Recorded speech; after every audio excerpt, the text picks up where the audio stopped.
Shalom saudara-saudara semua. Shalom shalom semuanya.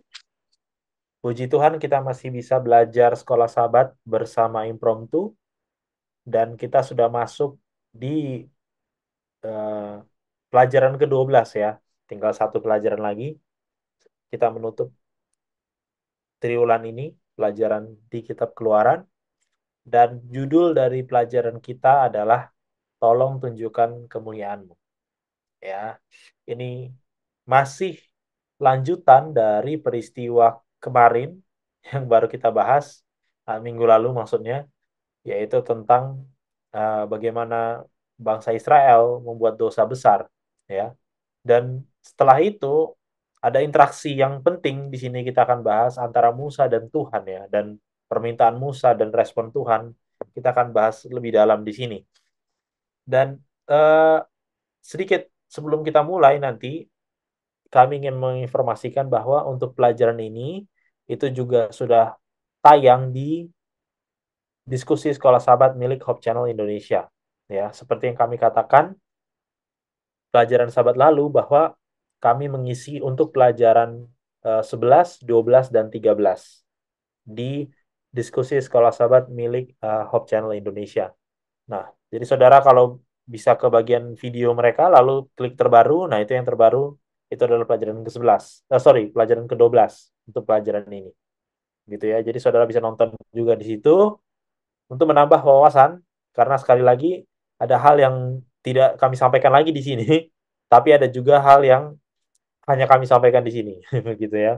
Karena formatnya berbeda. Jadi saudara pastikan sudah nonton eh, pelajaran ke-12 dari diskusi Sekolah Sahabat Hope Channel juga. Dan seperti biasa, sebelum kita mulai, saya minta Mas Yansen untuk pimpin kita dalam doa. Doa. Bapa di surga, terima kasih Engkau sungguh baik. Engkau memberikan kepada kami kehidupan, kesehatan. Kami memohon biarlah Engkau tuntun kami agar kami mengerti pelajaran ini dan kami dapat menghidupkannya. Kami mohon tuntunlah kami berdua yang berbicara juga semua saudara-saudari yang menonton video ini dan belajar bersama kami. Terima kasih Bapak. Kami serahkan semuanya ke dalam tangan-Mu. Kami berdoa dalam nama Tuhan Yesus yang telah menebus kami dari dosa. Amin. Amin. Baik, monggo Mas Yansen. Ya, langsung aja kita baca Keluaran 33 ayat 1 sampai 2. 33 ayat 1, 3. Musa meminta penyertaan Tuhan di gurun. Berfirmanlah Tuhan kepada Musa, pergilah, berjalanlah dari sini, engkau dan bangsa itu yang telah kau pimpin keluar dari tanah Mesir, ke negeri yang telah kujanjikan dengan sumpah kepada Abraham, Ishak dan Yakub. Demikian, kepada keturunanmu lah akan kuberikan negeri itu. Aku akan mengutus seorang malaikat berjalan di depanmu dan akan menghalau orang Kanaan, orang Amori, orang Het, orang Feris, orang Hewi, dan orang Yebus. Ya, kita lihat ya apa perintah Tuhan. Tuhan bilang, pergilah, berjalanlah dari sini. Ya, jadi mereka disuruh melanjutkan perjalanannya ke tanah perjanjian. Ya, dan di ayat 2 dikatakan, seorang malaikat akan berjalan di depan mereka. Ya, dan akan mengusir penduduk Kanaan. Ya, yang dikatakan di sana ada orang Amori, orang Het, dan lain-lain. Nah, perhatikan juga kalau di ayat 1 ada satu janji yang diulang, ya, dan janjinya ini adalah pengulangan dari yang ada di pasal 3 ayat 8. Ingat waktu Musa dipanggil kan? Kemudian Tuhan memberikan janji kepada Musa di pasal 3 ayat 8 itu. Nah, itu diulangi di sini. Dan itu adalah pengulangan juga terhadap janji yang sudah disampaikan oleh Tuhan kepada para bapa leluhur, ya, kepada Abraham, kepada Isa, kepada Yakub dari kitab Kejadian. Jadi janji yang di sini mengulangi janji yang di Keluaran pasal 3 ayat 8, mengulangi janji yang ada di kitab Kejadian. Ya. Nah, tapi bagian yang harus kita perhatikan adalah bagaimana juga cara Tuhan menyebut orang Israel ya. Di situ tuh Tuhan menyebut orang Israel sebagai bangsa itu yang telah kau pimpin keluar dari tanah Mesir. Jadi Tuhan menyebut bangsa Israel sebagai bangsa yang telah Musa pimpin dari tanah Mesir.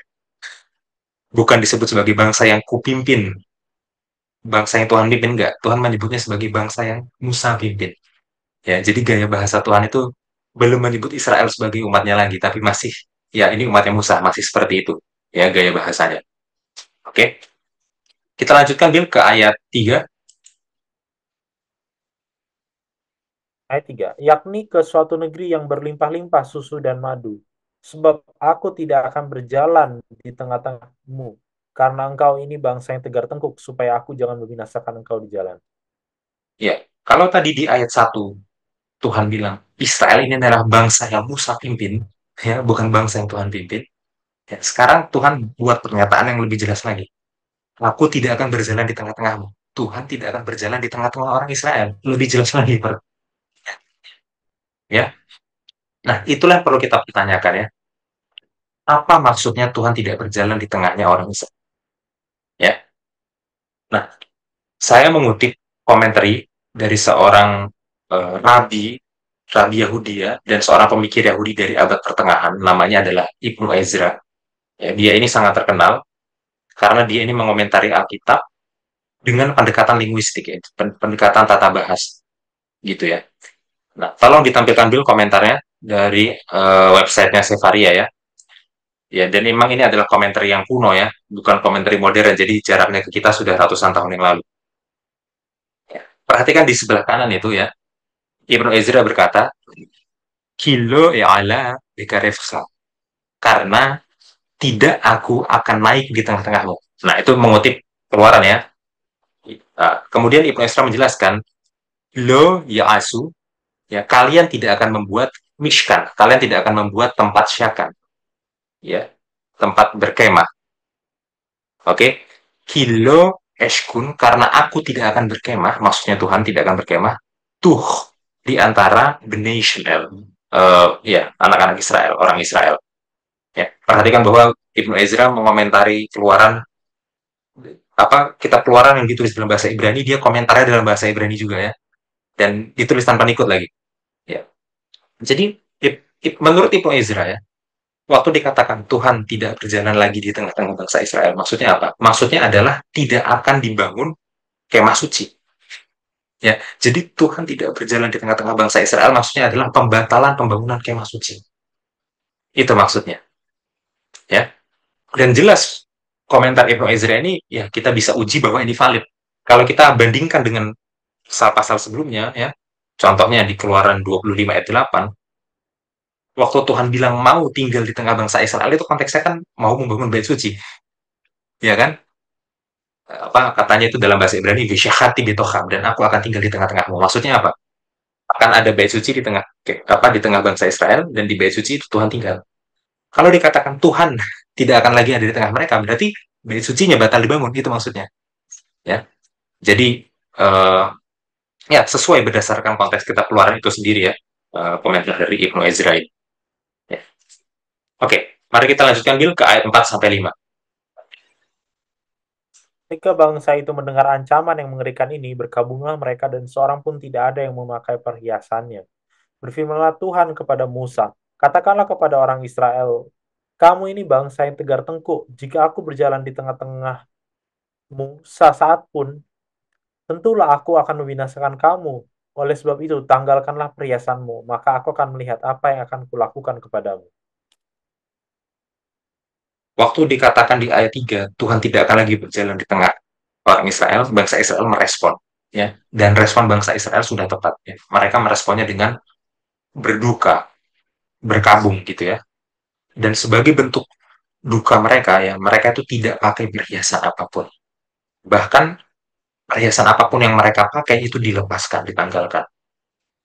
Oke. Nah, yang menarik adalah kalimat terakhirnya, ya. Maka aku akan melihat, maksudnya maka Tuhan akan melihat apa yang akan kulakukan, apa yang akan Tuhan lakukan kepadamu. Jadi Tuhan masih mau melihat apa yang mau dia lakukan nanti ke orang Israel. Seakan-akan di sini nasibnya orang Israel belum pasti. Contoh mengenai kemah suci. Belum pasti, ini jadi dibangun gak sih? Tuhan kan nggak jadi berjalan bersama orang Israel, nggak jadi berjalan di tengah orang Israel. Jadi belum ada kepastian kemah sucinya jadi dibangun atau enggak. Gitu kan? Lalu kalau nanti mereka terus berjalan, apakah Tuhan tetap menyertai mereka sepanjang perjalanan? Belum bisa dipastikan sampai di titik ini. Ya. Dan ketegangan ini ya, itu nanti baru akan terjawab di pasal 34 ayat 6 sampai 7 yang adalah ayat inti kita. Ya. Tapi sampai sekarang kita bersabar dulu, kita belum tahu nasibnya orang Israel akan jadi bagaimana, nasibnya Bait Suci akan jadi bagaimana, kita juga nggak tahu, belum tahu ya. Oke, lanjut di ayat 6. Demikianlah orang Israel tidak memakai perhiasan-perhiasan lagi sejak dari Gunung Horeb. Iya, tadi kalau di ayat 1 kan dikatakan gila berjalanlah dari sini gitu ya. Dari sininya itu dari mana? Itu kan perlu kita perjelas. Ya, di ayat 6 diperjelas. Dari sininya adalah dari Gunung Horeb. Ya, nggak perlu bingung, Gunung Horeb itu adalah nama lainnya Gunung Sinai. Jadi mereka berjalannya dari sini, maksudnya dari Gunung Sinai, berjalan terus sampai tanah perjanjian ya. Oke, lanjutkan Bil, ayat 7 sampai 10. Sesudah itu Musa mengambil kemah dan membentangkannya di luar perkemahan, jauh dari perkemahan, dan menamainya kemah pertemuan. Setiap orang yang mencari Tuhan, keluarlah ia pergi ke kemah pertemuan yang di luar perkemahan. Apabila Musa keluar pergi ke kemah itu, bangunlah seluruh bangsa itu, dan berdirilah mereka, masing-masing di pintu kemahnya. Dan mereka mengikuti Musa dengan matanya sampai ia masuk ke dalam kemah. Apabila Musa masuk ke dalam kemah itu, turunlah tiang awan dan berhenti di pintu kemah dan berbicaralah Tuhan dengan Musa di sana. Setelah seluruh bangsa itu melihat bahwa tiang awan berhenti di pintu kemah, maka mereka bangun dan sujud menyembah masing-masing di pintu kemahnya. Oke, ya di sini disebutkan ada kemah pertemuan ya. Jadi pertama kita harus membedakan dulu antara kemah pertemuan yang ada di ayat ini dengan kemah suci. Oke, kemah pertemuan, kemah suci. Kalau kemah pertemuan yang ini dibangunnya di luar perkemahan Israel, ya kan?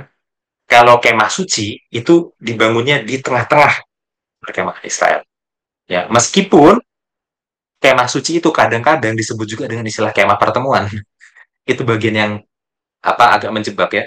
Tapi dalam konteks ini, khusus untuk di ayat ini, kemah pertemuan yang dimaksud bukan sama dengan kemah suci. Ini lain, kalau ada di luar perkemahan Israel. Ya. Kenapa perlu dibangun kemah pertemuan yang di luar kemah orang Israel? Ya karena peristiwa yang terjadi di pasal sebelumnya. Karena mereka menyembah patung lampu emas. Mereka menyembah patung lampu emas, maka Tuhan tidak lagi tinggal di tengah mereka, ya. Maka pembangunan bait suci dibatalkan tadi kan, ya. Waktu Israel menyembah patung lampu emas itu kan seakan-akan mereka mengusir Allah itu dan seakan-akan mereka menghancurkan hubungan dengan Allah sampai tidak ada lagi cara untuk merujuk gitu kan, ya. Maka sekarang Allah harus terhubung dengan orang Israel itu dari kejauhan, ya, dari kejauhan di kemah pertemuan yang sederhana ini ya, seperti itu. Oke, lanjut ayat 11. Dan Tuhan berbicara kepada Musa dengan berhadapan muka, seperti seorang berbicara dengan temannya, berbicara kepada temannya. Kemudian kembalilah ia ke perkemahan, tetapi abdinya Yosua bin Nun, seorang yang masih muda, tidaklah meninggalkan kemah itu. Iya, dikatakan Tuhan berbicara kepada Musa dengan berhadapan muka, ya. Nah, apakah Musa bisa melihat Tuhan berhadapan muka? Ya. Kalau kita bandingkan ini dengan ayat 20 kan, dikatakan tidak ada orang yang bisa memandang Tuhan dan tetap hidup. Artinya, kalau orang memandang Tuhan pasti mati. Kenapa di sini seakan-akan bertentangan? Seakan-akan Musa bisa melihat wajah Tuhan, ya kan? Nah, kita bisa dapat jawabannya dalam bahasa Ibrani ya. Tolong Bill, ditampilkan. Oke. Vediber Adonai, maka Tuhan berkata, El Moshe kepada Musa, Panim El Panim, muka dengan muka. Ya, perhatikan itu, kata yang diterjemahkan dalam bahasa Indonesia sebagai muka, bahasa Ibrani-nya adalah panim. Ya, sekali lagi, panim, bahasa Indonesia-nya muka, muka bahasa Ibrani-nya panim. Oke? Okay? Ka asher yedaber ish el roehu. Seperti seorang berbicara dengan reehu, dengan tetangganya, dengan sahabatnya. Ya, gitu. Kita bandingkan ini dengan ayat 14. Tolong bahasa Indonesia-nya dulu.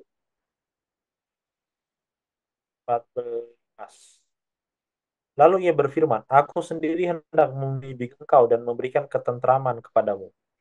Oke, aku sendiri hendak membimbing engkau dan memberikan ketentraman kepadamu. Ya, ada perbedaan dengan terjemahan baru edisi 2 ternyata. Terjemahan baru edisi 2 bilang gini, lalu Tuhan berfirman, aku sendiri akan berjalan besertamu dan memberi ketentraman kepadamu. Ya, jadi kalau TB bilangnya membimbing engkau, TB2 bilangnya eh, berjalan besertamu.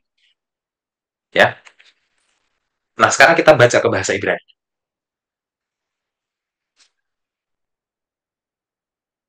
Dalam bahasa itu, dalam bahasa Ibrani dikatakan, Vayomar berkatalah dia, panai wajahku, maksudnya wajah Tuhan, panimnya Tuhan, Yelehu akan berjalan bersama kalian. Vehani khoti, ya, dan apa ketentramanku leha untukmu, gitu ya. Jadi kalau TB bilang Tuhan hendak membimbing, ya, kalau TB2 bilang Tuhan hendak berjalan bersama, sebenarnya bahasa Ibrani-nya bilang paningnya Tuhan, wajahnya Tuhan berjalan bersama. Pertanyaannya, apakah wajahnya Tuhan jalan-jalan artinya? Ya, tentu saja tidak. Tentu saja ini kiasan. Yang dimaksud wajah di sini adalah kata kiasan untuk kehadiran. Oke, waktu dikatakan wajah Tuhan akan berjalan bersama, bukan wajahnya jalan-jalan, tapi kehadiran Tuhan akan berjalan bersama. Gitu ya. Nah, sama berarti yang di ayat 11 kata panim, kata wajah, itu berarti juga harus dipahami sebagai kiasan. Bukan berarti secara literal Musa memandang wajahnya Tuhan. Enggak. Ya, kalau itu terjadi Musa pasti mati seperti kata ayat 20. Tapi waktu dikatakan panim el panim, muka dengan muka, artinya apa? Itu adalah kehadiran. Kehadiran yang intim, kehadiran yang dekat seperti seorang sahabat. Bukan berarti melihat wajahnya secara literal, enggak. Tapi kehadirannya itu yang sangat dekat. Itu maksudnya, itu yang terjadi ya. Oke, sampai di sini dulu silahkan ditanggapannya. Ya, Eh, kalau saya lihat urutan peristiwa yang tadi ya, dan kita tahu dari cara Musa mendeskripsikan Tuhan yang berjalan, yang berbicara dengan dia gitu ya. Ini kan Musa sendiri yang tulis ceritanya, bisa kita katakan. Kita melihat bahwa ya semacam ada luka dalam hubungan hubungan Tuhan dan bangsa Israel, ya kan. Dan luka itu diakibatkan oleh karena penyembahan berhala yang sangat besar yang kita sudah bahas di pelajaran sebelumnya. Dan di uniknya adalah di ayat 11 tadi yang Mas Yansan baru bahas, dan di ayat 11 dideskripsikan bahwa malah Musa dan Tuhan itu memiliki kedekatan yang intim seperti seorang sahabat. Padahal di saat yang sama sebenarnya bangsanya si Musa ini ada jarak akibat penyembahan berhala begitu kan. Dan menurut saya itu kontras yang sangat apa ya, sesuatu yang sangat bold gitu diceritakan di sini. Jadi seolah-olah Musa sebagai wakil bangsanya itu dekat seperti sahabat, tapi bangsanya itu tidak seperti sahabat, bisa saya katakan seperti itu ya, karena dosa mereka. Dan ya nanti kita lihat ya bagaimana cara Musa membujuk Daud ya, mengatakan bahwa pengalaman kehadiran Tuhan ini cukup, harusnya aku juga merasakan ini, merasakan kehadiran Tuhan yang secara langsung dikatakan di beberapa ayat awal ini bahwa menjauh akibat utusan manusia yang berdosa kan. Dan ya ini luar biasa sekali ya kalau saya baca ya. Ya gimana ya dengan kita? Apakah kita mampu punya kedekatan seperti Musa dengan Tuhan ini ya? Seperti sahabat. Wah, itu kan luar biasa sekali ya. Dengan Tuhan yang apa? Yang nggak terbendung gitu, yang unlimited apa, sangat tinggi gitu ya. Tapi Tuhan itu juga seseorang yang bisa dikatakan seperti seorang sahabat. Dan wah, ini adalah kerinduan kita sebenarnya. Pengalaman Musa ini menjadi milik kita juga seharusnya. Dan uniknya ini sekali lagi ini peristiwa ini terjadi setelah peristiwa penyembahan berhala yang sangat besar ya. Jadi saya bisa lihat Musa ini seolah-olah ada selalu di pihak Tuhan, baik itu masa suka dan duka, bisa saya katakan seperti itu ya. Jadi di saat jayanya bangsa Israel, mungkin dia wajar dekat dengan Tuhan. Tapi di saat bangsa Israel itu terpuruk, Musa juga seperti sahabat dekatnya dengan Tuhan gitu kan. Dan itu luar biasa sekali ya sebagai seorang individu. Mungkin itu kalau dari saya, Mas Hansen. Iya, dan kalau kita baca di ayat-ayat selanjutnya nanti ya, memang dari gaya bicaranya Musa itu semacam ada ketakutan kalau hanya dia yang sampai ke Iya, tanah perjanjian dan Israel iya. nggak sampai ke sana. Ada ketakutan seperti itu ya. Kalau gitu mari kita lanjutkan ke Keluaran 32 ayat 12 sampai 15.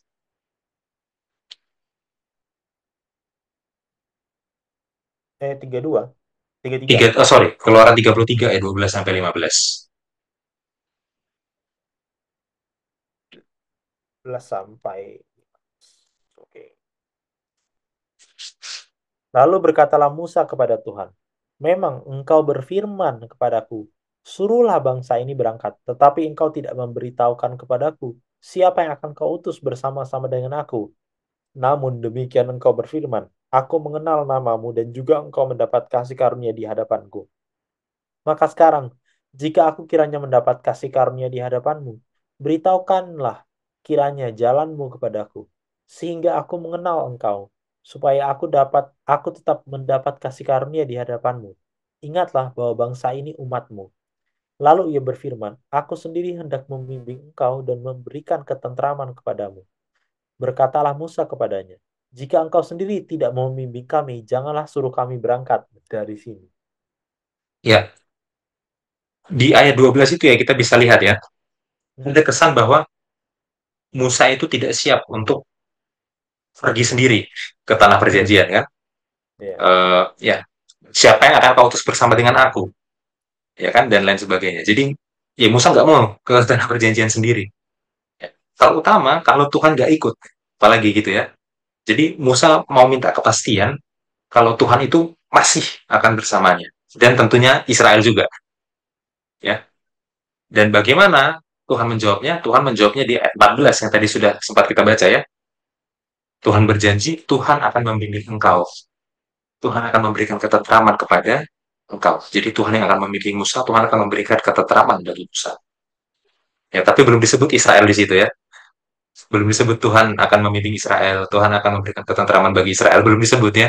Jadi iya, bagi hati Musa, oke Tuhan, aku tahu kalau engkau akan membimbing aku, engkau akan memberikan ketentraman kepada aku. Tapi Israel belum disebut. Nah, masalahnya Israel ini gimana nasibnya? Apakah Tuhan akan membimbing Israel, akan memberikan ketentraman bagi Israel? Ya, itu yang masih sampai sekarang kita pertanyakan ya, itu. Dan itu memang belum dijawab sampai di titik ini. Ya. Nah, poin yang menarik adalah di sini Musa meminta diberitahu jalan Tuhan. Ya, apa itu jalan Tuhan? Ya, ini belum dijawab di sini juga jalan Tuhan itu apa. Terjawabnya baru nanti di Keluaran 34 ayat 6 sampai 7 ayat inti kita. Ya, ya nanti kita akan baca pasti ayatnya, saudara tenang saja ya. Tapi Keluaran 34 ayat 6 sampai 7 itu intinya adalah tentang kasih Tuhan, ya kan? Jadi Musa meminta diberitahu jalannya, Tuhan menjawabnya dengan kasihnya. Berarti jalan Tuhan itu adalah kasihnya.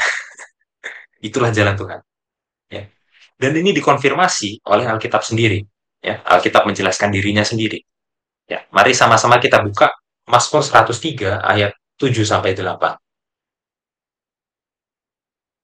Sorry, Bill, itu keluaran 34 ya, bukan 24. oh, sorry. Ya. Mazmur 103 ayat 7. Ayat 7 sampai 8. Baik.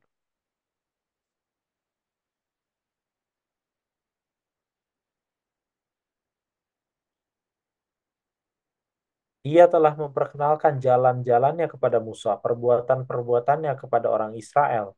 Tuhan adalah penyayang dan pengasih, panjang sabar dan berlimpah kasih setia.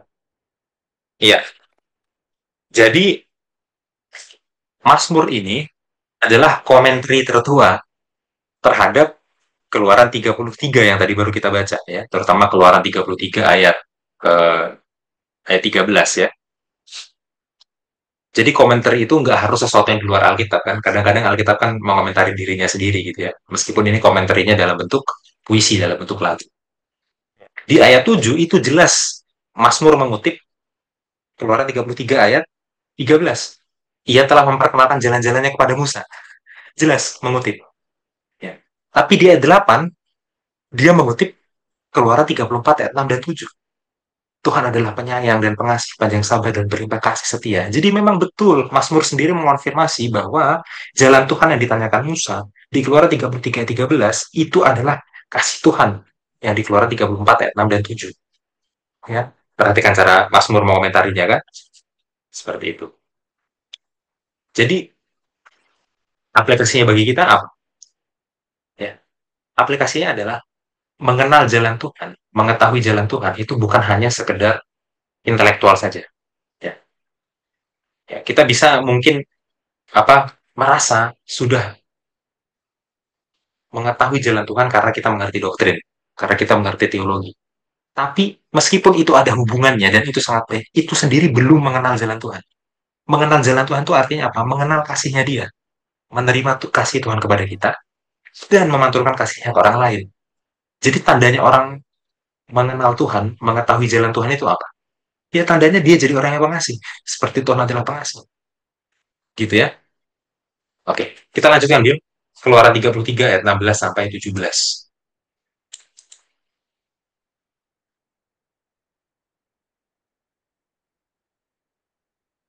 17. Ya, 16 dan 17.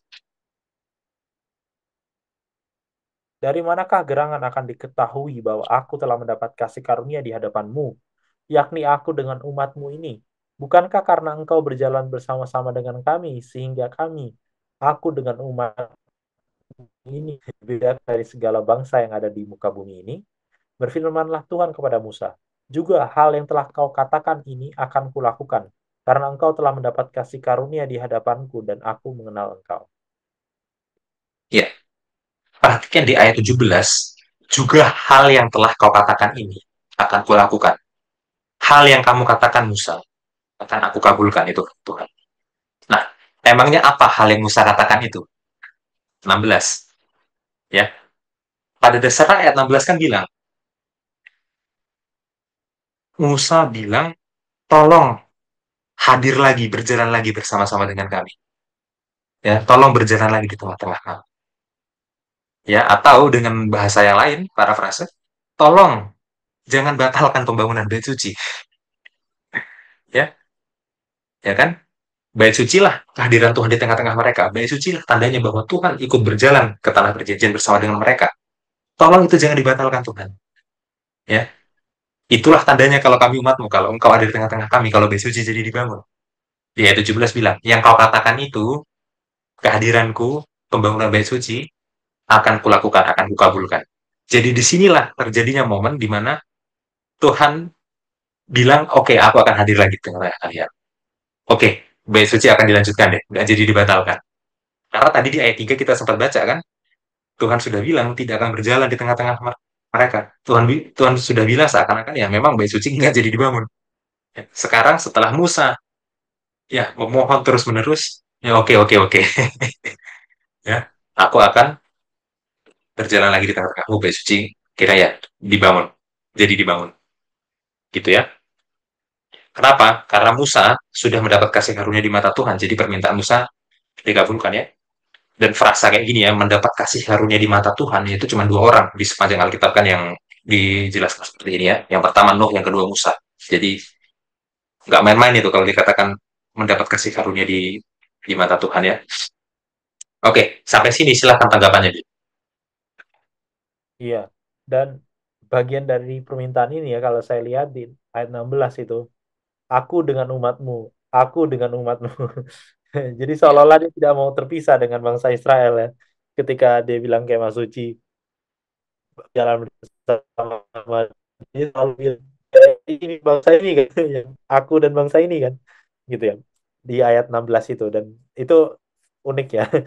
Yang tadi kita lihat di awal kan, dia takut bahwa itu hanya kepada dia saja, dan ya faktanya Tuhan membangun kemah suci sendiri kan, itu kan artinya berkat itu juga kepada bangsa itu gitu kan. Karena kan dibangunnya di tengah-tengah bangsa Israel. Soalnya ini dibangunnya di sebelah kemahnya Musa doang atau di mana gitu misalnya. Tapi kan dibangunnya di tengah-tengah perkemahan bangsa Israel. Jadi ya ketika Tuhan mengatakan setuju, ya itu seharusnya bukan cuma jawaban kemah suci harapan Musa juga, bahwa Tuhan juga setuju berarti untuk berjalan bersama-sama dengan umatnya gitu ya, dengan bangsa Israel. Mungkin itu Mas Hansen. Ada kutipan yang mau ditampilkan? Enggak. Belum ada ya. Oke. Lanjut lagi. Keluaran 33 ayat 18 sampai 19.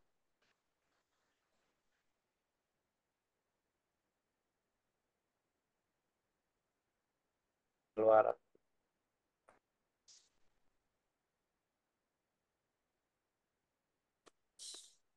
Tetapi jawabnya, perlihatkanlah kiranya kemuliaanmu kepadaku. Tetapi firman-Nya, aku akan melewatkan segenap kegemilanganku dari depanmu dan menyerukan nama Tuhan di depanmu.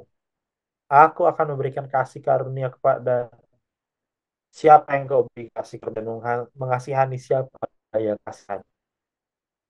Oke. Mari kita baca dalam bahasa Ibrani. Tolong ditampilkan, Bin. Oke. Iya. Vayomer, berkatalah dia, maksudnya Musa berkata di sini ya, hari ini tunjukkanlah kepadaku, nah segera, et kevodeh, kabotmu. Ya. Kavot itu adalah kemuliaan ya. Jadi tunjukkanlah kavotmu, tunjukkanlah kemuliaan. Musa minta ditunjukkan kemuliaan Tuhan.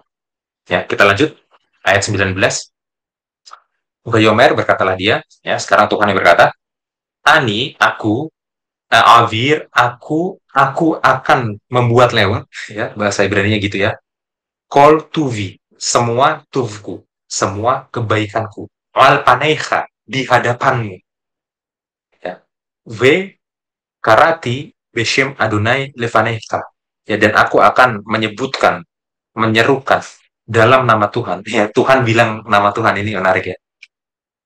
Aku, Tuhan, akan menyerukan dalam nama Tuhan, lefaneha, di hadapan. Vechanoti et asher ahun. Sorry, et asher ahon.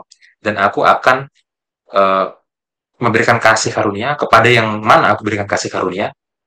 Verihamti, ya, dan rahmatku, rehemku, et asher arachet. Kepada siapa yang aku beri rahmat. Kepada siapa yang aku beri rehem. Ya. Perhatikan, Musa meminta ditunjukkan kemuliaan, kavod, tapi Tuhan malah menunjukkannya tuvnya, kebaikannya. Ya, dan memang ada isu dalam terjemahan, karena terjemahannya menyebutkan kegemilangan. Oke, tapi dalam bahasa aslinya adalah tuv, kebaikan Tuhan. Ya. Berarti kemuliaan Tuhan itu adalah kebaikannya. Ya kan? Kalau Tuhan, sorry, kalau Musa minta ditunjukkan kemuliaan, dan Tuhan malah menjawabnya dengan kebaikannya, berarti kemuliaan Tuhan itu adalah kebaikan Tuhan itu sendiri. Ya. Memang kemungkinan Musa itu mintanya adalah kemuliaan fisik, ya, wujud fisiknya Tuhan, minta ditunjukkan wujud fisik kemuliaan Tuhan. Ya, tapi Tuhan gak kasih. Ya, karena bagi Tuhan, kebaikan ini sudah cukup untuk menunjukkan kemuliaan. Gitu ya. Nah, sekarang aplikasinya bagi kita apa? Mari kita buka Wahyu 14 ayat 7.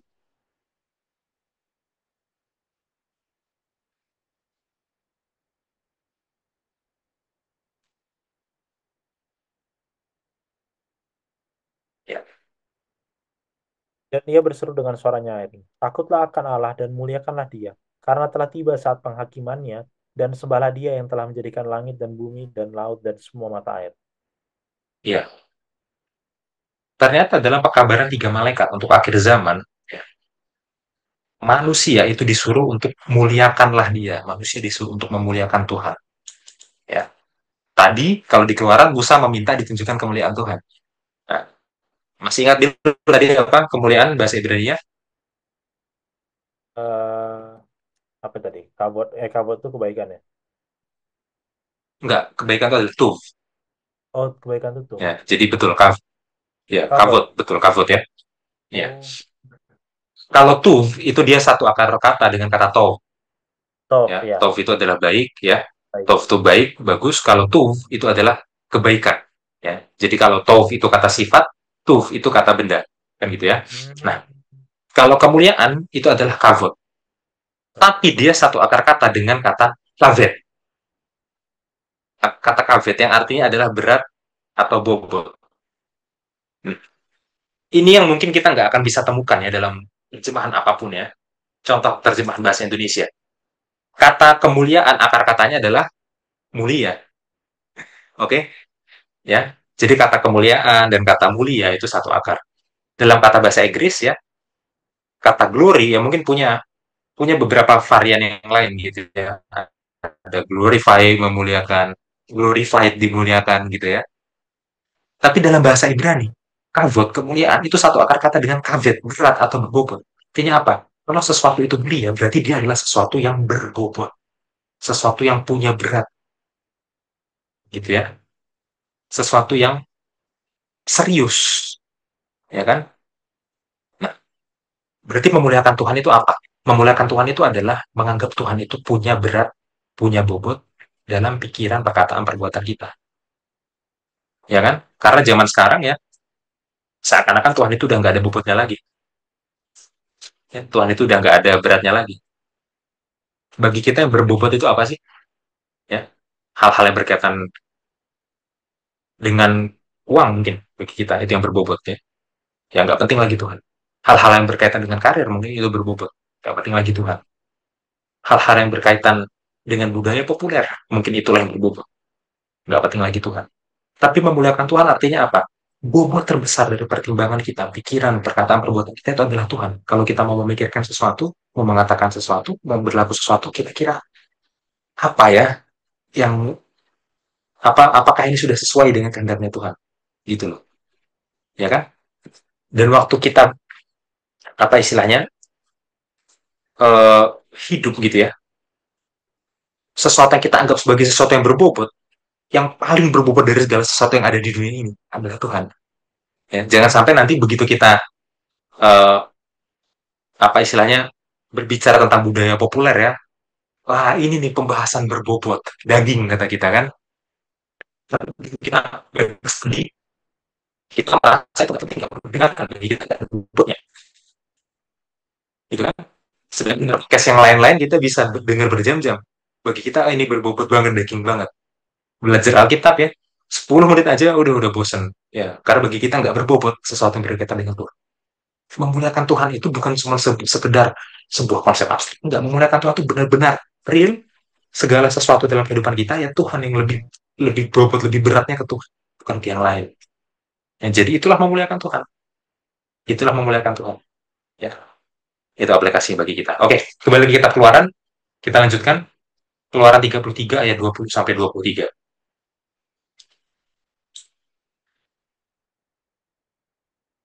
Iya, kavet itu dengan dalet ya. Dengan D ya. Kavot, kavet ya. Enggak, T-nya itu, T-nya diganti D. Iya, dengan dalet.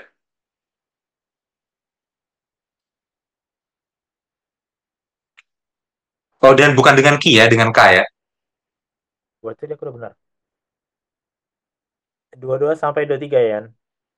Iya, Oke. 20 ya, Bu. Lagi firmannya, engkau tidak tahan memandang wajahku sebab tidak ada orang yang memandang aku dapat hidup. Berfirmanlah Tuhan, ada suatu tempat dekatku di mana engkau dapat berdiri di atas gunung batu. Apabila kemuliaanku lewat, maka aku akan menempatkan engkau dalam lekuk gunung itu, dan aku akan menudungi engkau dengan tanganku sampai aku berjalan lewat. Kemudian aku akan menarik tanganku dan engkau akan melihat belakangku, tetapi wajahku tidak akan kelihatan. Ya, ya ternyata bukan hanya bangsa Israel ya. Musa juga ternyata pengen sesuatu yang bisa kelihatan. Musa juga ternyata pengen lihat wujud fisiknya Tuhan. Iya. Ya. Tapi apa bedanya Musa dengan bangsa Israel? Ya, Musa itu minta ke Tuhan, tolong perlihatkan. Bangsa Israel bikin berhala sendiri atas inisiatif sendiri, gitu ya. Dan ternyata keinginan Tuhan untuk melihat wujud fisiknya Tuhan itu bukan sesuatu yang salah, ya. Tapi memang meskipun itu tidak salah, itu tidak mungkin. Kenapa? Di ayat 20. Kalau seandainya Musa melihat itu, Musa pasti mati. Ya, Musa, ya, manusia berdosa, melihat Tuhan dalam wujud kemuliaannya, ya, Musa pasti mati. Jadi meskipun nggak salah Musa minta, dan Tuhan nggak marahin Musa karena dia minta, permintaannya tetap ditolak. Kenapa? Begitu kamu lihat, kamu mati nanti. Ya. Lalu bagaimana Tuhan menjawabnya? Ya, Tuhan melakukannya dengan memberikan sekilas kemuliaan. Sekilas kemuliaan. Ya, jadi nggak sepenuhnya. Meskipun kita tahu ya, nanti di langit baru dan bumi yang baru, ya kita akan melihat wajah Tuhan dengan sepenuhnya lagi, karena hubungan kita dengan Tuhan kan sudah dipulihkan ya. Ya, tapi sampai titik ini, sampai di titik Musa ini ya, nggak ada manusia yang bisa melihat Tuhan. Itu pasti mati. Gitu ya. Oke, sampai di sini. Silakan tanggapannya, Dit. Iya, ini ada satu kutipan ya yang saya ingin bagikan. Ini dari Our Need of Unselfish Love, Advent Review and Sabbath Herald ya. Setelah Tuhan memberikan semua jaminan penuh kasih karunia ini kepada Musa, apakah ia beristirahat dengan tenang dan merasa puas? Tidak. Ia masih merindukan sesuatu. Ia berdoa, "Aku mohon, tunjukkanlah kemuliaan-Mu kepadaku." Firman-Nya, "Aku akan membuat semua kebaikanku berlalu dari hadapan-Mu, dan aku akan menyebutkan nama Tuhan di hadapan-Mu. Dan aku akan bermurah hati kepada siapa yang Kuberi kasih karunia, dan akan berbelas kasihan kepada siapa yang Kukasihani." Kemuliaan Allah dinyatakan kepada Musa dan akan dinyatakan kepada orang yang mencarinya dengan sungguh-sungguh seperti yang dilakukan Musa. Ya, jadi tadi ketika Mas Jansen bilang bahwa eh, Musa tidak salah ya meminta ini, tapi kalau saya lihat lebih dalam dan dari kutipan ini dikatakan bahwa ya sebenarnya Tuhan itu ingin mengapresiasi apa ya namanya, bukan hanya keingintahuan Musa, tetapi Tuhan itu ingin mengapresiasi hasrat Musa untuk mengenal Dia gitu. Dan mungkin itu juga yang membedakan dia dengan bangsa Israel ya. Selain aksinya, bangsa Israel itu mencoba untuk membayangkan kira-kira Tuhan itu seperti apa dalam bentuk hewan patung itu ya. Tapi di sini Musa itu memandang Tuhan bukan sebagai sebuah konsep gitu. Sedangkan jadi Tuhan memandang Musa melihat Tuhan itu sebagai seorang pribadi gitu. Sehingga ketika dia minta itu motifnya berbeda dengan bangsa Israel, dan mungkin itu yang membedakan Musa dan bangsa Israel dalam hal ini. Nah, ini ada satu kutipan lagi saya mau bagikan untuk menyambung ini. Ini saya akan bacakan The Grace of Humility ya. Dikatakan seperti ini. Didorong oleh keyakinan akan kehadiran Allah, Musa semakin mendekat dan memberanikan diri untuk memohon berkat-berkat lebih lanjut. "Aku mohon," katanya, "tunjukkanlah kepadaku kemuliaan-Mu." Apakah menurut Anda Allah menegur Musa atas keangkuhannya? Tentu saja tidak. Musa tidak mengajukan permintaan ini karena rasa ingin tahu yang sia-sia. Kita lihat ya bedanya dengan bangsa Israel. Ia memiliki tujuan. Ia melihat bahwa dengan kekuatannya sendiri, ia tidak dapat melakukan pekerjaan Allah dengan memuaskan. Ia tahu bahwa jika ia dapat memperoleh pandangan yang jelas tentang kemuliaan Allah, ia akan dimampukan untuk maju dalam misi pentingnya, bukan dengan kekuatannya sendiri, melainkan dengan kekuatan Tuhan Allah yang Maha Kuasa. Seluruh jiwanya terarah kepada Allah. Ia rindu untuk mengenal lebih jauh. Ia rasakan kehadiran ikatnya saat darurat atau kebingungan. Bukan keegoisan yang mendorong Musa untuk meminta penglihatan akan kemuliaan Allah. Satu-satunya tujuannya adalah keinginan untuk lebih menghormati penciptanya. Musa memiliki kerendahan hati yang sejati, dan Tuhan menghormatinya dengan menunjukkan kemuliaannya kepadanya. Demikian pula, ia akan menghormati setiap orang yang melayaninya seperti yang dilakukan Musa dengan sepenuh hati. Ia tidak menuntut hamba-hambanya untuk bekerja dengan kekuatan mereka sendiri. Ia akan memberikan hikmatnya kepada mereka yang memiliki jiwa yang rendah hati dan penuh penyesalan. Kebenaran Kristus akan berjalan di depan mereka, dan kemuliaan Tuhan akan menjadi upah mereka. Tidak ada satupun di dunia ini yang dapat mencelakai mereka yang dihormati melalui hubungan yang erat dengan Allah. Dan saya rasa frasa terakhir itu yang luar biasa ya, melalui hubungan yang erat dengan Allah. Ya, eh, saya nggak tampilkan di sini, tapi kalau saudara baca seluruh bagian ini, ya salah satu frasa yang saya nggak tampilkan itu adalah dikatakan demikian bahwa Musa itu terhindar dengan banyak pencobaan itu karena dia tertuju kepada muka Tuhan. Jadi kalau merasa pandanglah wajah Yesus itu kan. Nah, bukan berarti memandang wajah itu kayak memandang wajah literally gitu dalam konteks ini. Tapi maksudnya adalah Dia fokus kepada Tuhan, itu sahabat dengan Tuhan, membangun hubungan dengan Tuhan. Jadi ketika dikatakan aplikasi sedikit ya bagi kita, ketika dikatakan pandang lawan Yesus, itu bukan berarti kita meminta Tuhan menunjukkan wajahnya lalu kita melihat, karena pasti mati. Bukan literal itu maksudnya. Tapi maksudnya adalah gimana hubungan kita dengan Tuhan. Karena Tuhan adalah seorang pribadi, ya kita harus punya hubungan dengan Dia yang erat. Dan di sini luar biasa sekali ya kutipannya. Musa, eh, bukti dari dia ingin tahu Tuhan itu adalah dia minta kemuliaannya. Dan ya bagaimana dia minta. Saya rasa itu dari saya Mas Hansen. Agak panjang tapi ya ini karena relevan jadi saya Ya, berikan dua kutipan gitu ya. iya, iya. Ya, jadi memang kerinduan hati untuk mengetahui, mengenal Tuhan lebih lagi itu ya yang nggak boleh hilang dari diri kita ya. Ya, jangan Benar. jangan sampai ada juga perasaan cukup, ya kan? Iya. Oh ya udah. Oh, udah Benar-benar. tahu, udah ke gereja dari kecil, udah ya bilanglah Kristen dari kecil atau apa dari kecil bilanglah gitu ya. Oh, udah sering pelayanan. Oh, udah sering mimpin kelas-kelas sahabat. Udah tahu lah gitu. Ya. Jadi jangan jangan merasa oh ya udah cukup. Musa sebenarnya sebelum momen ini kan dia baru meminta ini, meminta diberitahu jalan Tuhan. Tuhan Iya. kasih tahu apa? Ya memang Tuhan belum jawab sih, Tuhan baru jawab di pasal 34 ya. Tapi belum selesai pertanyaannya tentang jalan Tuhan, udah tanya lagi tentang kemuliaan Tuhan, gitu kan? Iya. Nah, kalau dibilang apakah dia sudah tahu ya sebenarnya ada sedikit pengetahuannya kan, karena kan dia sudah berkali-kali sebenarnya apa naik menghadap Tuhan sudah berkali-kali ya. Iya. Tapi Iya. yang berkali-kali itu bagi dia belum cukup. Mana lebih lagi aku mau kenal engkau. Gitu kan? Ya, ya kita juga begitu. Jangan merasa oke aku sudah cukup. Ya gitu. Entah secara teologis maupun secara praktek ya, kita Iya. masih bisa terus kembali dalam pengenalan akan Tuhan ya. Bahkan nanti di kekekalan itu semuanya sudah amat baik, sudah sungguh amat baik, tapi masih bisa semakin baik lagi ya. Iya. Jadi bukan berangkat dari buruk terus diperbaiki jadi semakin baik enggak. Dia sudah sungguh amat baik tapi masih bisa semakin baik lagi. Artinya bersama tuh itu kebaikan itu nggak ada batasnya. Jadi minta terus ya gitu Iya. ya. Benar. Nggak ada batasnya. Oke. Kita lanjutkan. Keluaran 34 ayat 1 sampai 5.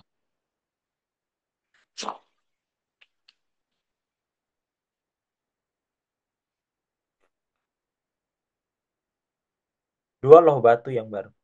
Berfirmanlah Tuhan kepada Musa, pahatlah dua loh batu sama dengan yang mula-mula.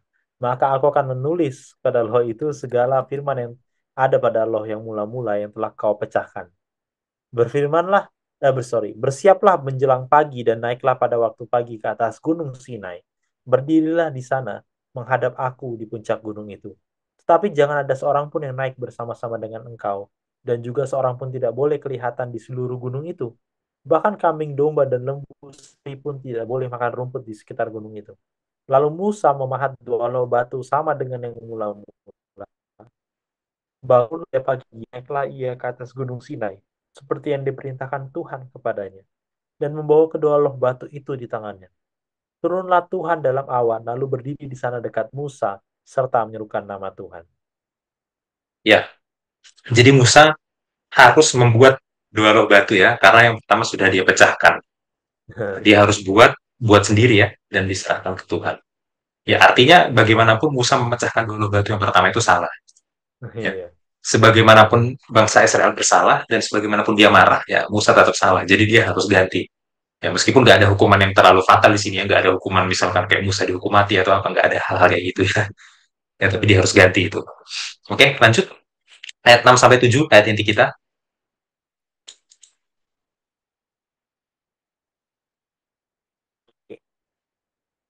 berjalanlah Tuhan lewat dari depannya dan berseru, Tuhan, Tuhan, Allah penyayang dan pengasih, panjang sabar, berlimpah kasihnya dan setianya, yang meneguhkan kasih setianya kepada beribu-ribu orang, yang mengampuni kesalahan, pelanggaran dan dosa, tetapi tidaklah sekali-kali membebaskan orang yang bersalah dari hukuman, yang membalaskan kesalahan bapa kepada anak-anaknya dan cucunya, kepada keturunannya yang ketiga dan keempat. Iya. Jadi inilah sebenarnya penyelesaian puncak dari eh, peristiwa anak lembu emas itu. Ya, dari tadi waktu kita baca itu sebenarnya belum ketemu penyelesaiannya, itu masih masih dialog, masih tawar menawar gitu ya. Ini penyelesaiannya ya. Dan kalau kita baca pelan-pelan ya, di situ nama Tuhan dalam bahasa Indonesia ya disebutkan dengan huruf kapital. Ya, kita tahu, kita sudah belajar dari pekan sebelumnya, kalau Tuhan dalam bahasa Indonesia ditulis dengan semuanya huruf kapital, berarti itu adalah terjemahan dari namanya, Yud He Vav He dalam huruf Ibrani. Tapi yang unik ya, dan memang cukup sulit ya, kenapa di situ muncul dua kali? Ya kan? Biasanya kan contoh ya, Tuhan Allah. Berarti Yod He Vav He Elohim, bahasa Ibrani gitu. Ini Iya, Tuhan, huruf kapital semua, koma, Tuhan huruf kapital semua. Berarti dalam bahasa Ibrani-nya tertulis adalah YHWH, YHWH, Yod He Vav He, Yod He Vav He. Kenapa ditulis dua kali namanya? Ya, ini adalah penekanan sebenarnya. Penekanan. Ingat, Tuhan memperkenalkan namanya, Yod He Vav He itu, di pasal 3 ya, diperkenalkan kan. Nah, di situ waktu Tuhan memperkenalkan namanya kepada Musa, waktu memanggil Musa itu konteksnya kan untuk memanggil Musa, untuk membebaskan orang Israel. Ya. Jadi nama Tuhan itu disampaikan, diperkenalkan dalam konteks keselamatan dari perbudakan. Jadi nama Tuhan itu sebenarnya adalah nama untuk janji keselamatan, nama keselamatan kita bilangnya gitu. Ya.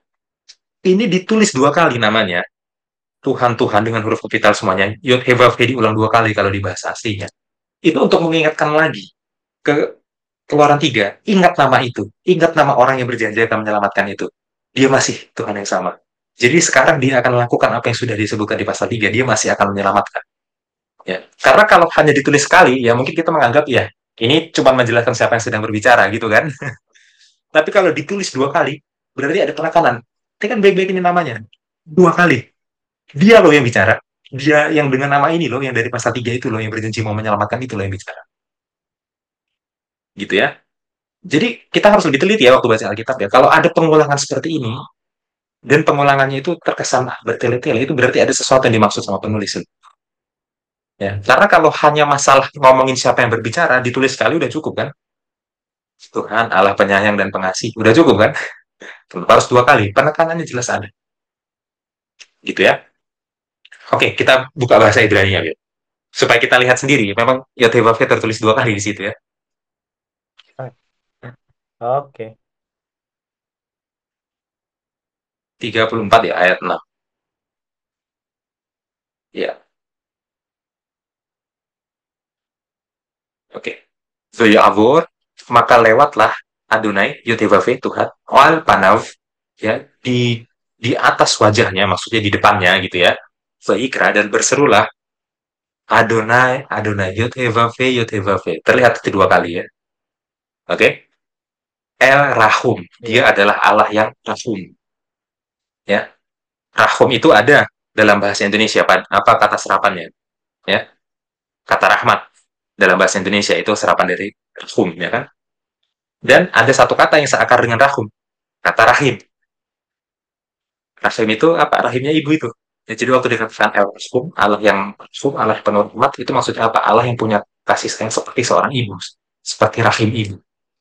El Rahum, Hanun, ya. Dan Allah yang ya penuh kasih karunia, Hanun. Ereh Apaim, panjang hidung, ya, artinya lambat marah, panjang hidung. Oke, okay? Veraf Chesed, dan banyak Chesednya.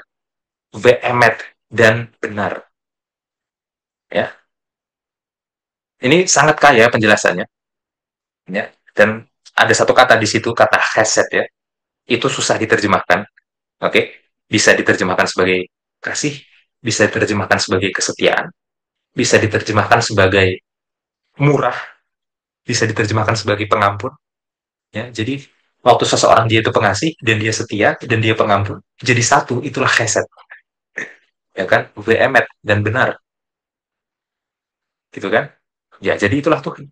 Digambarkan di sini Tuhan yang kasih sayang seperti seorang ibu, ya, rahmat, rahim, Tuhan yang Hanun, punya kasih karunia, ereh apaim, ya, panjang hidung, panjang sabar, Raf Chesed, besar Chesed ya, yang terjemahan bahasa Indonesianya itu susah dan emet dan benar itulah Tuhan. Ya dan Tuhan inilah ya yang akhirnya mengampuni bangsa Israel. Ya dan pekan depan kita akan belajar bait suci akhirnya dibangun gitu ya. Jadi ya tidak disebutkan lagi nanti kemah pertemuan yang sementara ini. Nanti kalau kita ketemu frasa kemah pertemuan, itu udah ke kemah suci yang sebenarnya gitu ya. Udah bukan ke yang sementara ini lagi ya. Meskipun tadi sempat sempat disebutkan ya aku tidak akan berjalan ya, sempat ada ketakutan ya kemah suci batal dibangun, tapi di sini Tuhan benar-benar menunjukkan pengampunan ya, kasihnya, panjang hidupnya itu, panjang sabarnya itu. Ya, sampai sini silakan dulu tanggapannya. Ya, dan tidak heran ya, ini menjadi ayat inti kita saya rasa, karena inilah kesimpulan dari konflik yang terjadi mulai dari sahabat lalu yang kita sudah bahas ya, dan sampai saat ini. Ya, apa yang bisa saya katakan dalam hal ini adalah eh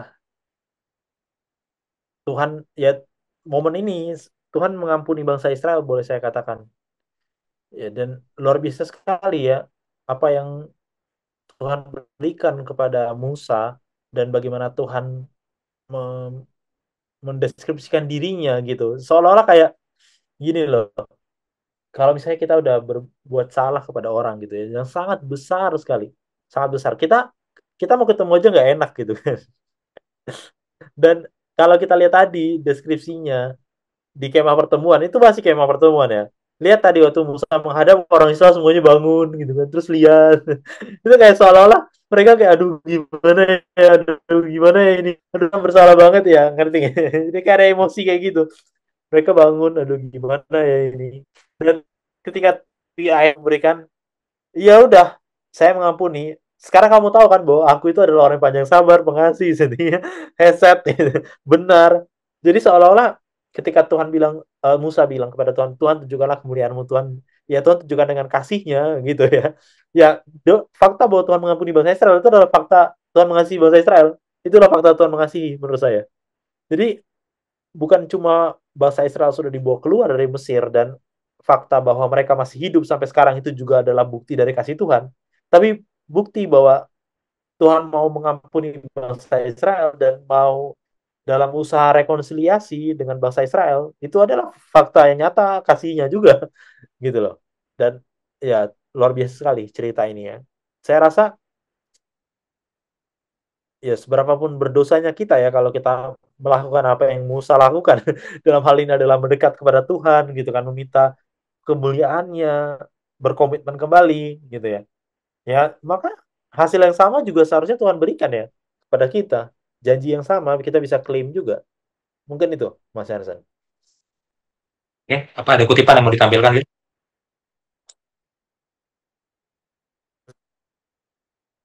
Tidak.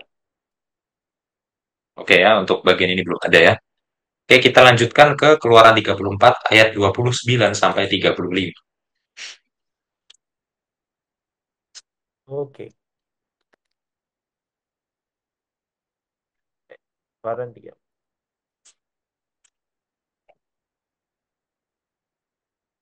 Ketika Musa turun dari Gunung Sinai, kedua Allah, hukum Allah ada di tangan Musa ketika ia turun dari gunung itu.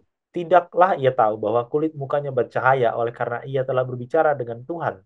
Ketika Harun dan segala orang Israel melihat Musa tampak kulit mukanya bercahaya, maka takutlah mereka mendekati dia. Tetapi Musa memanggil mereka. Maka Harun dan segala pemimpin jemaah itu berbalik kepadanya dan Musa berbicara kepada mereka.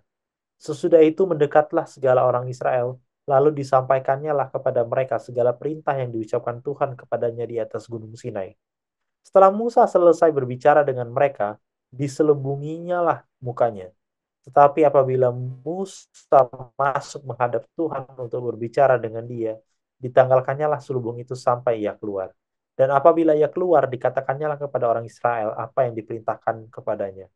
Apabila orang Israel melihat muka Musa bahwa kulit muka Musa bercahaya, maka Musa menyelubungi mukanya kembali sampai ia masuk menghadap untuk berbicara dengan Tuhan. Iya, dikatakan bahwa Musa wajahnya bercahaya, wajahnya berseri-seri. Kenapa bisa? Ya ada yang bilang, oh itu karena dia bertemu dengan Tuhan. Ya, tapi dia sudah sering bertemu dengan Tuhan, ya kan? Sudah berkali-kali dia naik ke Gunung Sinai menghadap Tuhan, ya. Ya, tercatat 7 kali gitu kan. Kenapa baru yang kali ini wajahnya bercahaya? Kan gitu. Ya, karena yang kali ini spesial.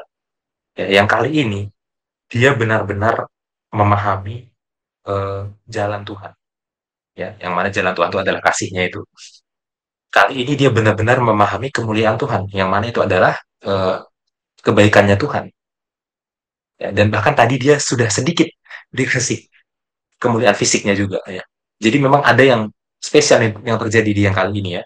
Sehingga baru kali ini benar-benar wajahnya itu bercahaya. Ya, jadi tentu saja ya, waktu waktu seseorang itu semakin memahami jalan Tuhan yang adalah kasihnya, semakin memahami kemuliaan Tuhan yang adalah kebaikannya, ya orang itu tentu akan semakin memancarkan cahaya, meskipun nggak literal seperti Musa ini secara fisik ya. Ya. Nah, sampai di sini, silahkan Bil, tanggapan. Ya, dan ya, itu aplikasi yang sangat sederhana ya, tapi sangat sulit untuk dilakukan. Ketika seorang memahami jalan Tuhan, dia harusnya bercahaya. Pertanyaannya kalau kita balik, maka kira-kira orang melihat cahaya nggak? Cahaya dalam tanda kutip ya, bukan kayak halo, Ya, bukan. Maksudnya, kira-kira cahaya apa yang yang tercermin di muka kita atau di perilaku kita ya. Saya analogikan muka itu sebagai perilaku ya, pembawaan and everything lah, gitu. Ya, apakah itu memantulkan Tuhan atau tidak? Ya, itu pertanyaan yang sangat menusuk ya menurut saya, bagi saya pribadi juga. Jadi kalau karena kan menusuk itu men- gini, dulu saya pernah diilustrasikan seperti ini. Kira-kira kalau misalnya kita mati atau nggak usah mati lah, misalnya kita tiba-tiba hilang gitu, kayak nggak hadir di gereja. Nah, lalu orang gereja itu diambil random sampel gitu 25 orang, terus disuruh tulis kira-kira aku tuh orangnya gimana. Nah, kira-kira orang itu menulis apa terhadap diri kita? Coba kita pikirkan kayak gitu. Mungkin ilustrasi ini bisa membantu kita ya, bahwa apa yang kita katakan, apa yang kita perbuat itu ternyata mempengaruhi orang, dan itu merefleksikan gitu kan apa yang kita percayai. Nah, saya rasa itu ya yang sulit untuk dilakukan, dan itu pergumulan kita seharusnya setiap hari. Mungkin itu Mas Hamzah. iya. Ada kutipan yang mau ditampilkan, Bil? Dan tidak. Tidak ada ya. Ya. Mengenai wajah Musa yang bercahaya ya, ada satu diskusi yang menarik di Hope Channel ya, yang saya nggak sampaikan di sini. Ya, jadi kalau saudara mau tahu apa yang saya sampaikan tentang wajah Musa yang bercahaya ini di Hope Channel, saudara tonton videonya ya, gitu. Ya, supaya durasinya di sini nggak terlalu panjang juga, jadi saya nggak sampaikan di sini. Oke, mari kita rangkum pelajaran kita. Oke. Ya, yang pertama adalah eh, ya di Keluaran 33 ayat 3 ya, di situ dikatakan Tuhan tidak akan berjalan lagi di tengah-tengah bangsa Israel. Ya. Tuhan tidak akan hadir lagi di tengah-tengah bangsa Israel. Maksudnya apa? Ya, maksudnya adalah pembangunan bait suci itu dibatalkan, itu maksudnya. Karena kehadiran Tuhan di tengah bangsa Israel itu kan di bait suci itu. Ya, seperti kata Keluaran 25 ayat 8. Gitu ya. Itulah kenapa eh, di Keluaran 33 ayat 7 ya, akhirnya Musa mendirikan kemah pertemuan ya. Dan ini letaknya di luar kemahnya Israel. Jauh. Artinya apa? Hubungan Tuhan dengan Israel sekarang ya sudah menjadi jauh juga. Kan gitu ya. Dan di kemah pertemuan itu ya dikatakan Musa bertemu dengan Tuhan panim el panim. Ya, muka dengan muka, berhadapan muka. Ini bukan literal, tapi ini adalah sebuah kiasan ya. Maksudnya kehadiran Tuhan dengan Musa itu adalah kehadiran yang dekat seperti sahabat. Ya, itu poinnya ya. Oke, ditulis dulu, Bill.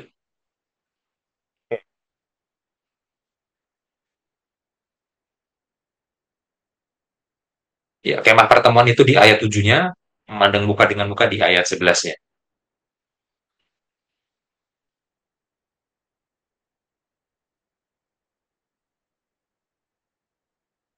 Untuk kehadiran yang dekat. Oke, lanjut. Setelah itu, Keluaran 33 ayat 12 sampai 15 ya. Ya, atau sampai 17 kalian juga bisa. Ya, di situ eh, Musa ya, Musa meminta diberitahu jalannya Tuhan, ya kan? Ya. Dan memang belum dijawab di sini, dijawabnya baru di pasal 34 ya. Tapi jalan Tuhan itu adalah kasihnya Tuhan. Oke. Jadi barang siapa yang mengenal Tuhan, dia harusnya jadi orang yang pengasih karena jalan Tuhan adalah kasihnya Tuhan, gitu ya. Ya. Dan di ayat 17-nya akhirnya Tuhan menyetujui bahwa dia akan berjalan lagi bersama orang Israel. Ya, akhirnya Tuhan menyetujui supaya ya Bait Suci jadi dibangun lagi, nggak jadi batal, gitu ya. Ya, ya dengan begitu akhirnya sudah ada tanda gitu bahwa hubungan Tuhan dengan Israel dipulihkan gitu kan. Meskipun belum sepenuhnya, kita belum dapat kepastiannya nih. Ya, kepastiannya nanti baru di pasal 34. Oke, lanjut. Poin nomor 3, Keluaran 33 ayat 18 sampai 19 ya.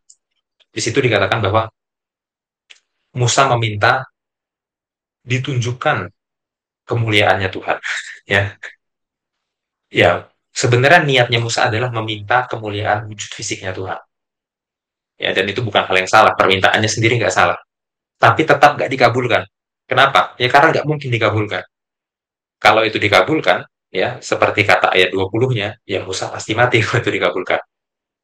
Maka Tuhan menunjukkannya apa? Tuhan menunjukkannya kebaikannya. Kebaikannya. Ya artinya, bagi Tuhan, kebaikan Tuhan itu sudah cukup untuk menggambarkan kemuliaan Tuhan. Yang nggak perlu wujud fisiknya. Itu wujud fisiknya itu ya kita tahu karena kita sudah belajar perjanjian baru ya. Nanti di langit yang baru, bumi dan baru, wujud fisiknya akan dipulihkan lagi, kita akan lihat lagi. Ya, tapi di momen ini belum. Kebaikan Tuhan itu sudah cukup untuk menunjukkan kemuliaan. Ya, aplikasinya, bagaimana memuliakan Tuhan? Ya, perhatikan ya, dalam bahasa Ibrani, kata kemuliaan, kavod, ya, itu satu akar kata dengan kata berat atau bobot, kaved. Sekali lagi, kavod, kemuliaan, kaved, berat atau bobot. Ya, artinya apa? Sesuatu yang mulia itu adalah sesuatu yang berbobot, sesuatu yang berat, sesuatu yang dianggap serius. Memuliakan Tuhan itu adalah menganggap serius dia lagi dalam kehidupan. Di zaman dimana Tuhan itu sudah bukan sesuatu yang serius lagi, bukan sesuatu yang dianggap berbobot lagi. Ya, itulah memuliakan Tuhan. Gitu ya. Kemudian, ya, poin nomor 4 bisa aja nggak apa-apa, karena poin nomor 3 ternyata udah cukup panjang ya. Poin nomor 4, Tuhan akhirnya menjawab tadi permintaan Musa, selain dengan kebaikannya, Tuhan tunjukkan memang sekilas kemuliaannya. Ya, tapi nggak bisa sepenuhnya. Seperti itu ya. Itu poin nomor 4. Ya, kemudian lanjut ke poin nomor 5. Atau disatukan aja mungkin ya dia. Ke Ya, poin nomor 3 ya. satu orang. Nah, Iya, iya. Nah, di poin nomor 4 ya, Keluaran 34 catat 1 sampai 5 ya. Di situ Musa harus membuat ulang dua loh batu yang sudah dia pecahkan ya. Ya, karena memang memecahkan dua loh batu itu adalah hal yang salah, dia harus buat ulang. Itu hukumannya. Nah, intinya itu ada di ayat 6 sampai 7-nya. Ya, masih di poin nomor 4, di ayat 6 sampai 7. Ya, di situ adalah penyelesaian dari masalah anak lembu emas, dari peristiwa mereka menyembah anak lembu emas diselesaikannya di sini. Ya, dan di situ nama Tuhan disebut dua kali. Oke, ada penekanan ganda supaya kita ingat namanya ini pertama kali muncul di mana. Nama dia adalah nama seseorang yang berjanji membebaskan. Ini dia loh, ya. Dan dia akan tetap membebaskan seperti yang sudah dia katakan di pasal 3. Gitu ya. Ya, dan di situ dijelaskan ya, Tuhan itu adalah Tuhan yang pengasih dengan berbagai macam definisinya ya. Dia adalah Allah yang penuh rahmat ya. Al-Rahum dalam bahasa Ibrani.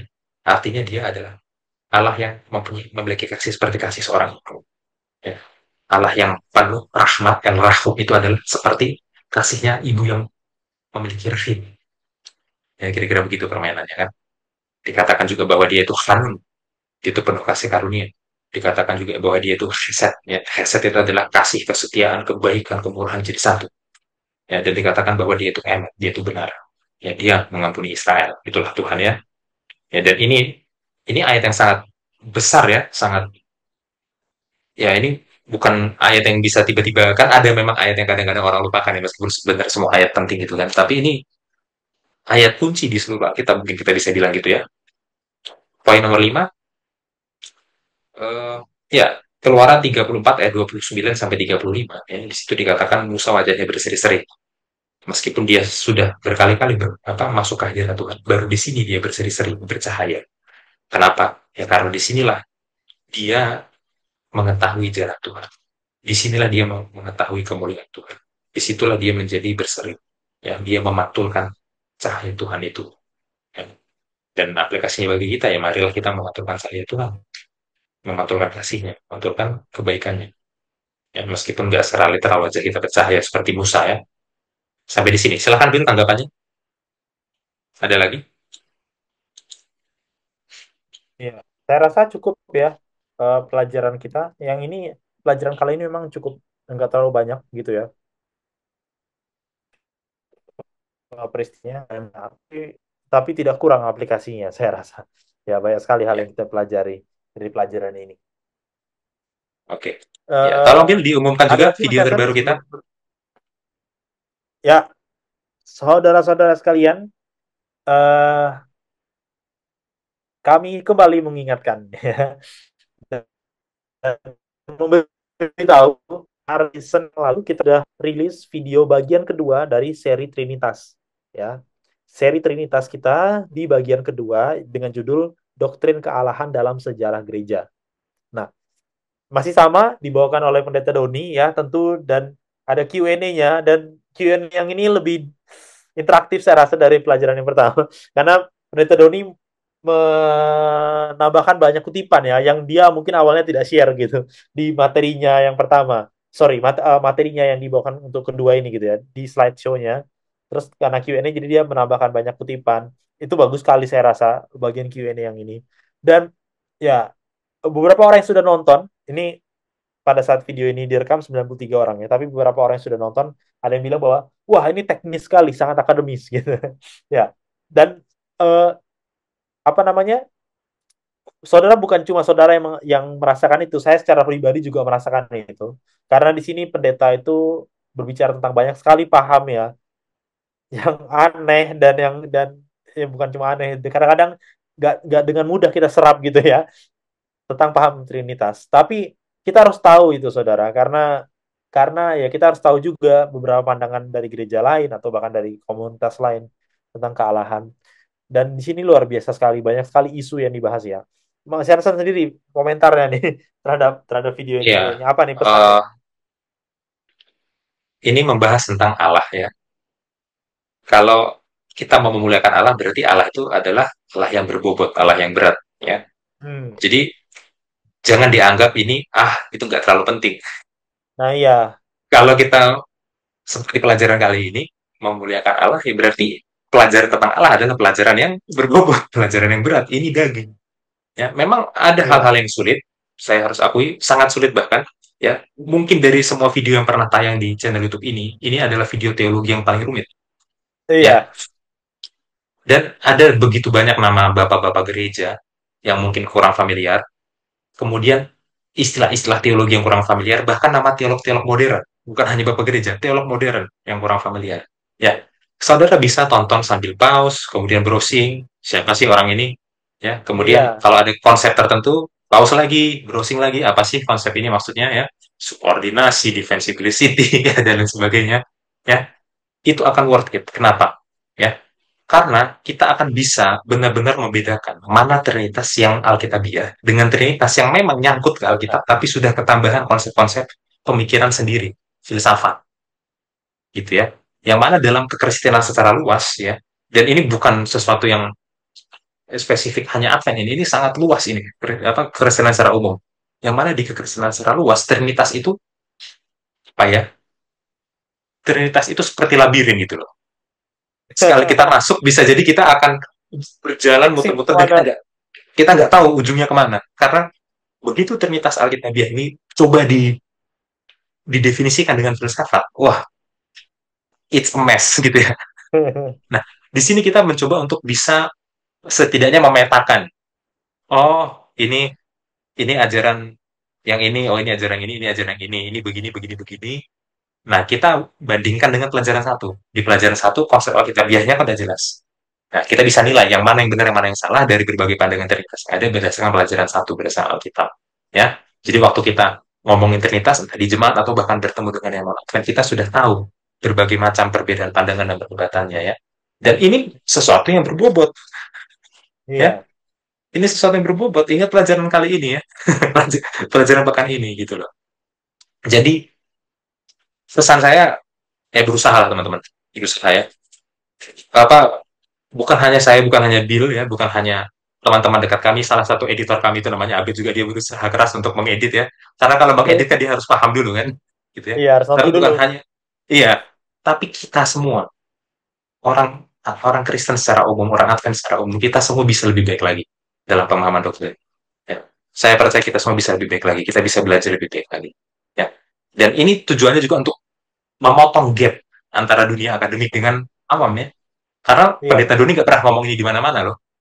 Oh iya, itu juga poinnya pendeta Iya, bilang begitu. ini seminar untuk S2, S3 gitu ya, dan dia nggak sampaikan di mana-mana, dan jemaat itu akan kebingungan begitu begitu dapat pandangan-pandangan dari luar yang mana itu berkali-kali masuk ya. Jadi ini kita Iya, coba dengan channel YouTube ini kita potong gapnya supaya sesuatu yang biasanya hanya ada di sana di Menara Gading ya sekarang turun ke lapangan istilahnya gitu kan iya, ya. Dan kita berterima kasih dengan kepakaran berita dunia terutama dalam iya, historical theology ya, perkembangan teologi dalam sejarah yang luar biasa kepakarannya. Dan ya kita bisa mendapatkan manfaat banyak dari research beliau, dari ya apa yang beliau kerjakan sekarang itu Bill. iya, iya. Dan ini bukan bagian yang terakhir pesan saya. Bagian ketiganya masih ada, itu baru bagian yang paling terakhir dari tiga seri ini. Dan itu adalah tentang doktrin kealahan dalam tulisan Nyonya White. Ya. Ya. Dan itu, Jangan coba-coba tonton video kedua sebelum tonton yang pertama ya. oh iya, dan jangan coba-coba nonton ketiga sebelum kedua dan yang pertama. Iya.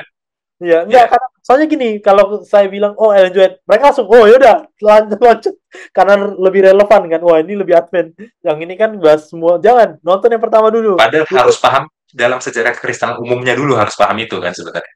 benar. Jadi paham Alkitabnya, baru paham sejarah Kristenannya, baru paham Ellen White-nya. Gitu ya. Dan makanya kan bagian satu, bagian dua, bagian tiga, saudara. Jadi ikuti dari nomornya. Gitu ya. Iya. Kak, saya rasa itu iklan penutup kita. Dan ada lagi Mas Ersan sebelum kita Ya tutup? cukup cukup. Oke, kita akan tutup. Saya akan pimpin kita dalam doa. Mari kita bersatu dalam doa. Bapak di surga, terima kasih atas kesempatan yang kau berikan kepada kami untuk belajar. Bantu kami Tuhan untuk bisa mengerti dengan segala keterbatasan kami. Kami percaya Roh Kudus memberikan kami kekuatan untuk bisa mengerti, memahami, mengaplikasikannya dalam kehidupan kami dan membagikannya kepada semua orang. Bantu para pemimpin diskusi secara khusus yang akan memimpin diskusi sahabat ini, berikan mereka hikmat. Terima kasih Bapa di sorga, ampuni kami akan segala dosa kami. Di dalam nama Tuhan Yesus kami berdoa. Amin. Baik, shalom saudara-saudara semua. Shalom shalom semuanya.